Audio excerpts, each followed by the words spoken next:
Okay, we are live rolling. Gotta make sure I don't look like too much of a whore.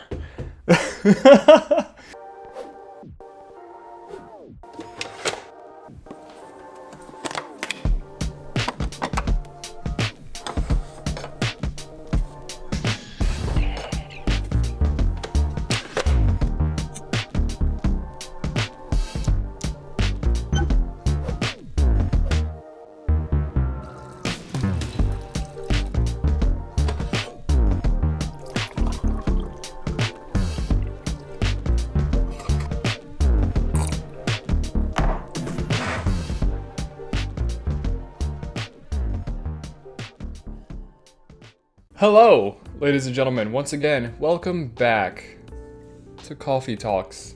This week's blend is the Liberty Roast from my beloved Black Rifle Coffee Company. Please sponsor me. It's free real estate. So delicious. So good. So coffee flavored.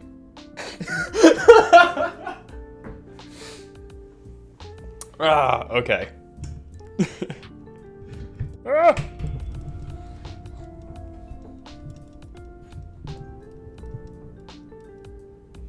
Could you stay there? Could you work?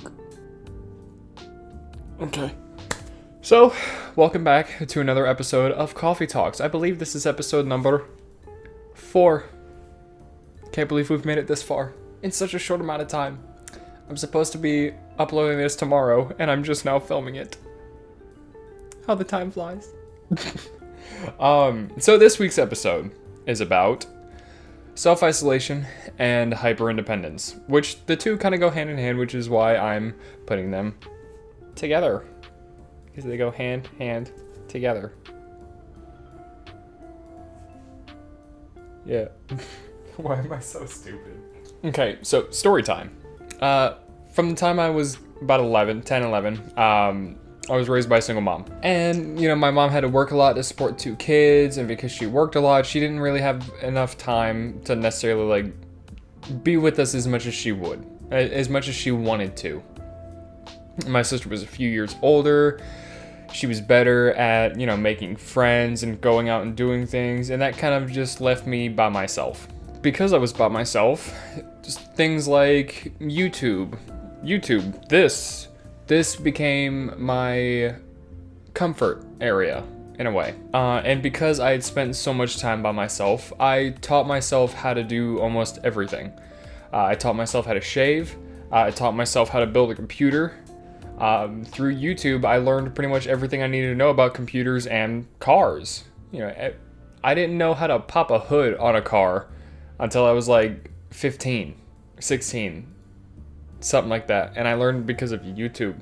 I learned how an engine worked before I knew how to pop a hood.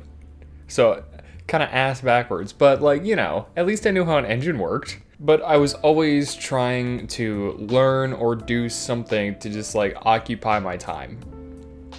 Because I was alone for so long. Because I've spent so much time alone, it made it really easy to be independent. But independent to a unhealthy level, to the point where I used to find it hard to trust people and actually let people in, let my walls down, and just let people into my life. God, I am turning into a whore with this tank top. It's oversized. It's an extra large and I'm down to a medium and small. Yay.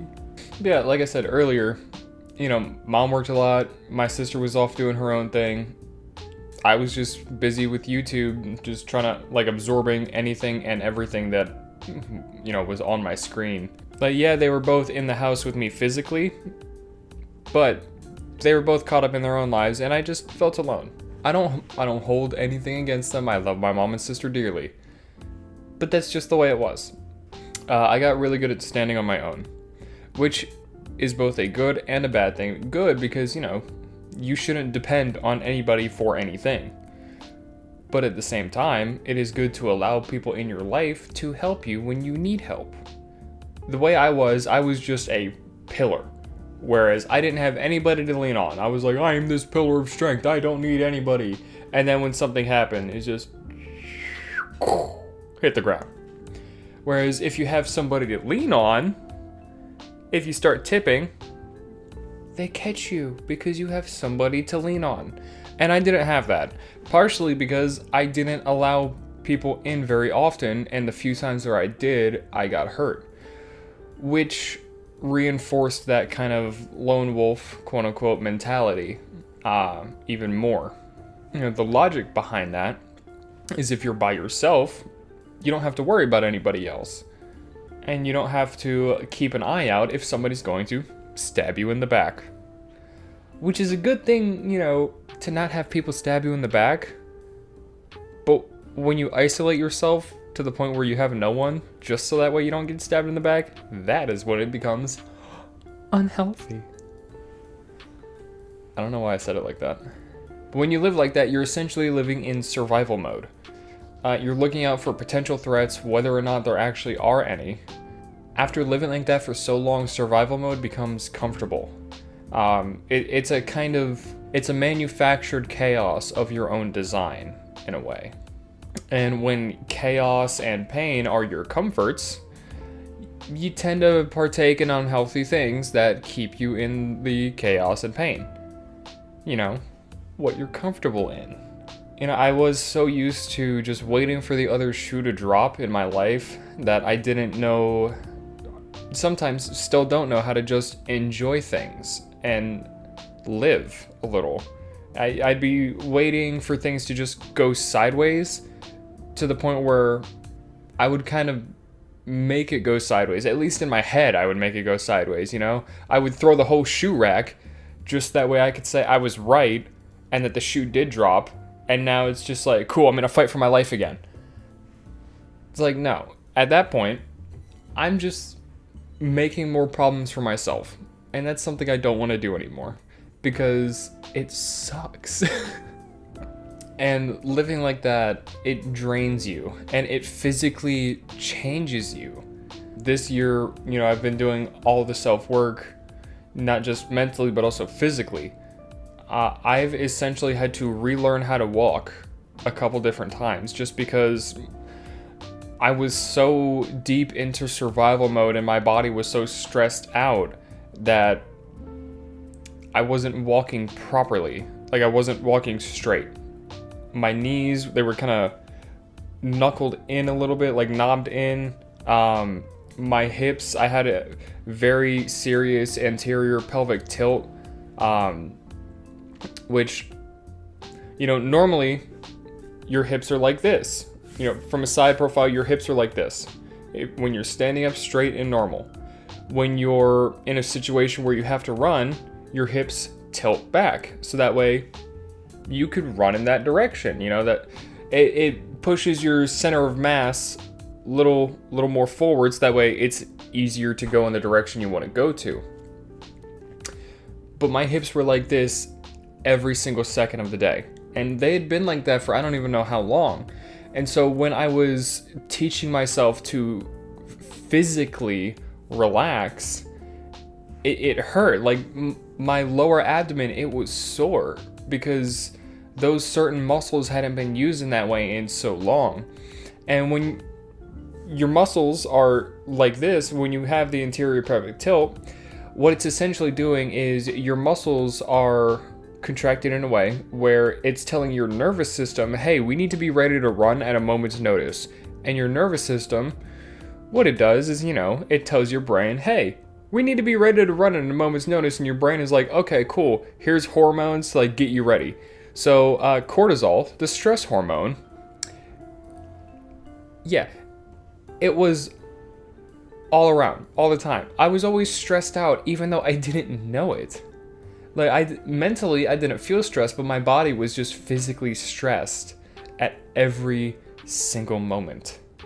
And honestly, I feel like that's part of the reason why I was the weight that I was. Because cortisol, the stress hormone, when you're very stressed for too long, you gain weight because your body's like, hey, listen, we need to save our body's energy supply because we are in danger right now. And I was really fat, which means, at least in my mind, I was very stressed out for a very long time, and also not exercising, which doesn't help, but that's a different topic. But very stressed all the time to where my body's like, okay, we're in survival mode. We're probably gonna die. We need to just store everything in case, we hibernate or something. I don't know. But regardless of all that, regardless of the physical aspects of it, regardless of the mental aspects of it, I do not want to be in chaos anymore. I just want to be in peace. I have fought through the chaos, and I just want to relax a little bit. I would like to be the warrior in the garden without bringing the war back to me. There are also social aspects to self-isolation. I don't know how to relate to anybody my age. I don't know how to get along really with anybody my age. I don't know the thought processes of people my age. I'm 22, but I don't feel like it. I've always kind of felt like 10 years older than what I am. Most people my age, they go to college, and then, they socialize in college, make friends, go do things. After high school, I went straight to work. Full-time, 40-hour work weeks. And granted, it helped me get where I am now, but it came at a cost. Everything in life comes at a cost. In a lot of ways, I am super grateful. Because I just went to work full-time. At 18, I bought a sports car. Because, spark plug tattoo, car stuff behind me. I like cars. So my dumb 18-year-old self was like, let's buy a sports car. And so I did. And when I was 20, I bought this house. And when I was 21, I bought my motorcycle. And I'm not trying to put myself on a pedestal or anything like that. I'm not trying to say I'm hot shit. But I worked for the things that I wanted. And I really am grateful for that, because everything that I have is things that, people in their 30s work their asses off, and they want the same things, and I already have them, and I'm 22. I'm a young dumb kid, and I've already got the things that people 10-15 years my senior are busting their tails for. I mean, granted, I busted my tail for it. I just busted my tail sooner. I'm not trying to sound like an asshole, but I guess that's just kind of what happened. Like I said, everything comes at a cost. And the cost for all of this, other than, my bills, which sucks, the cost of all of this is that over the past, 4.5 years almost, I've lived under a rock. All I've done is just go to and from work, barely hang out with friends. I just worked. I was like, I want these things. I'm going to work and I'm going to get these things. And I did. And I have them and I'm grateful for them. But it's not all it's cracked up to be. It feels empty. I have an entire house to myself, which again, I am very, very fucking grateful for. But it feels empty. I have a fast car, but it feels empty sometimes. And I have a motorcycle, and it feels empty.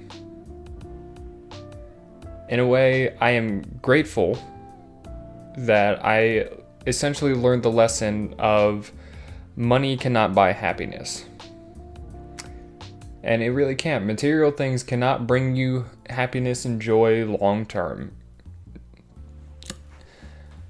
It is all about the people you allow in your life. The people close to you that make life worth it. And I'm trying to get into that aspect of life now. I'm trying to allow myself to live more. Granted, I still gotta work full time to pay for all this shit. But I'm not just gonna only work. I'm gonna let myself do things. I'm gonna let myself have fun. You know, I've never taken a trip with friends. I've never even taken a trip for myself. The only times I take road trips is to go visit family. Other than that, I don't do anything for myself. I don't go anywhere. I don't do anything. All I do is work. I'm practically a workaholic.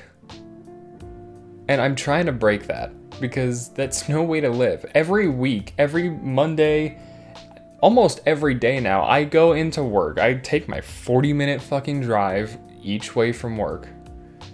And I get there and I start doing my job and I'm like, I was meant for more than this. I don't want to work in a warehouse my whole life.